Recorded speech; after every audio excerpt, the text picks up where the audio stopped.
Dia mempercepatkan sesuatu proses. Contohnya proses untuk sesuatu tindak balas kimia yang berlaku dalam tubuh badan kita. Jadi enzim ni diperlukan untuk apa? Untuk mempercepatkan proses tu. Tanpa enzim, apa akan jadi? Proses tu akan jadi lambat. Tindak balas kimia tu akan menjadi lambat. Jadi bila mana dengan adanya enzim, maka tindak balas tu akan berlaku dengan lebih cepat. Dan enzim ni merupakan apa dia? Molekul makro. Dia besar. Makro itu maksudnya dia besar. Kan? Habis tu ada ke yang kecil? Sebab kebanyakan enzim ni dia adalah protein. Protein yang mana bentuk dia besar. Kan? Dan juga yang terbina daripada apa dia? Protein mengandungi unsur-unsur karbon, hidrogen, oksigen, nitrogen dengan sulfur. Jadi bila mana ditanya pada kamu apakah unsur-unsur yang terdapat dalam enzim, dia adalah karbon, hidrogen, oksigen, nitrogen dengan sulfur. Okey, kebanyakan enzim disintesis dalam sel. Sel adalah tempat penghasilan enzim. Sekiranya ditanya di manakah enzim ni dihasilkan, sel kebanyakan memang enzim dihasilkan di dalam sel. Sebahagian kecil daripadanya diperbuat daripada molekul RNA yang dipanggil ribosom. Okey, jadi kalau kamu masih ingat lagi, saya pernah tunjuk pada kamu bentuk sel tu apa. Dalamnya adanya adanya nukleus. Kalau kamu masih ingat lagi, dalam nukleus tu terdapatnya DNA, kan? Jadi DNA ni lah sebenarnya maklumat bagaimana sesuatu enzim tu nak dihasilkan macam mana. Semua tu terdapat dalam enzim. Terdapat dalam DNA tersebut. Okey, ribosom memakinkan proses metabolisme yang berkaitan dengan sintesis protein di dalam ribosom. Okey, jadi ribozim yang apa?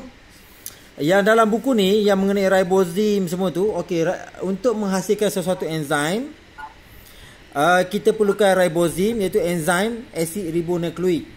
Jadi ribozim ni lah yang membantu dalam proses penghasilan protein. Lepas protein terhasil, protein tersebut akan ditukarkan kepada enzim.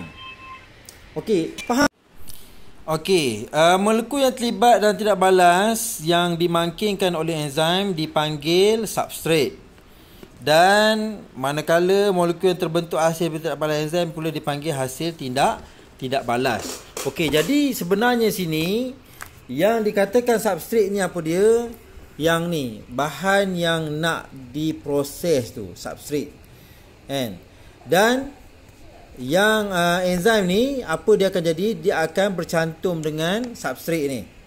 Dia akan bercantum dengan substrat ni. Setelah proses tu berlaku, maka apa akan jadi? Enzim ni akan memecahkan dan dapatlah hasilnya. Jadi dia panggil hasil tidak balas.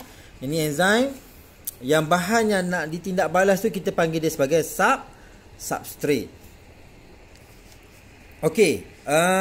Okey, jadi keseluruhan ni kita bagi tindak balas enzim lah, tindak balas oleh enzim.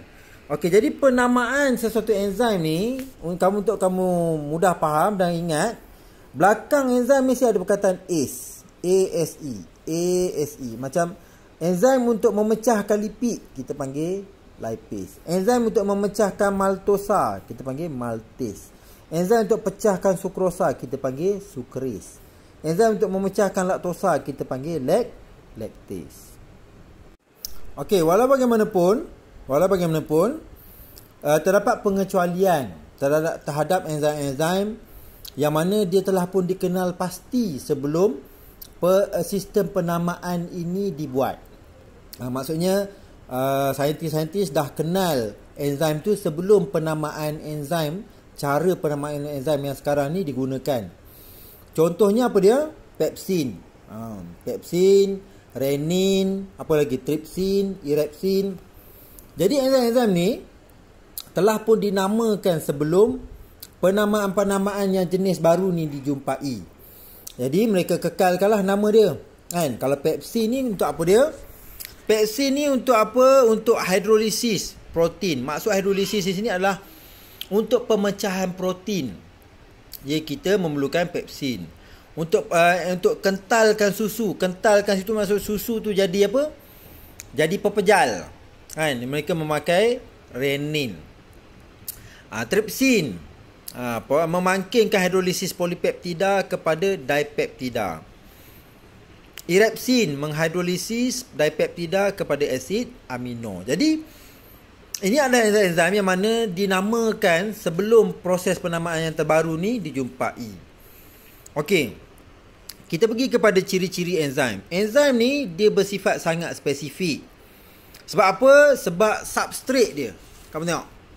Dia punya tapak aktif dia ni hanya sesuai dengan substrate dia sahaja. Kalau contohnya kalau renin, kamu nak kentalkan susu, memang boleh lah sebab substrate dia susu. Memang dia kena. Tapi kalau renin kamu nak pakai untuk apa? Untuk lemak. Pecahkan lemak. Tak boleh. Sebab apa? Sebab bentuk dia, bentuk tapak aktifnya tidak sama. Jadi tidak balas enzim ni kamu kena ingat dia adalah sangat spesifik. Okey, tidak balas enzim adalah berbalik. Betul, dia adalah berbalik. Kan? Yang mana tidak balas ni dia boleh patah balik. Bila mana contoh dah jadi enzim, dah jadi hasil ni, okay, dia boleh patah balik. Membentuk enzim semula. Maksudnya dia tak hancur selepas proses tu berlaku. Nampak? Dia jadi bentuk yang sama sahaja. Dia tak terpecah pun. Okey. Aktiviti enzim boleh dipercepatkan oleh cofactor. Jadi dalam sesuatu proses tu, kalau sudah ada satu enzim tu memang boleh mempercepatkan. Tapi kita nak cepatkan lagi, kita tambahkan dia cofactor. Cofactor ni dia akan mempercepatkan lagi. Contohnya cofactor organik ialah vitamin B. Dan contoh cofactor tak organik ialah ion magnesium, besi dan juga kuprum. Jadi ini adalah cofactor-cofactor yang boleh digunakan untuk mempercepatkan proses enzim. Kemudian enzim tidak musnah selepas tidak balas. Oleh itu enzim boleh digunakan berulang kali. Nampak? Kamu tengok proses ni. Mula dengan enzim tambah substrate, dia bercantum, dah jadi enzim balik. Sedangkan yang hasil tidak balas sudah pun dipecahkan. Sebab tu enzim ni boleh digunakan semula. Okey. Aktiviti enzim boleh diperlahankan atau diberhentikan oleh perencat. Contoh perencat ialah logam berat seperti merkuri dan plumbum. Jadi merkuri dan plumbum ni akan memperlambatkan tindak balas enzim. Enzim ni boleh direncatkan. Maksudnya dia punya proses dia tu, dia punya tindak balas dia tu boleh kita perlahankan menggunakan perencat. Okey. Enzim diperlukan dalam kuantiti yang sedikit. Satu molekul enzim yang sama bertindak berulang kali terhadap banyak substrate. Jadi tindak balas enzim ni dia berulang-ulang. Bila mana enzim tu dah pecahkan, dapat hasil tindak balas, dia akan pecahkan molekul yang baru pula. Jadi sebab itulah enzim ni kuantiti yang diperlukan hanyalah sedikit sahaja untuk melakukan tindak balas terhadap sesuatu substrate.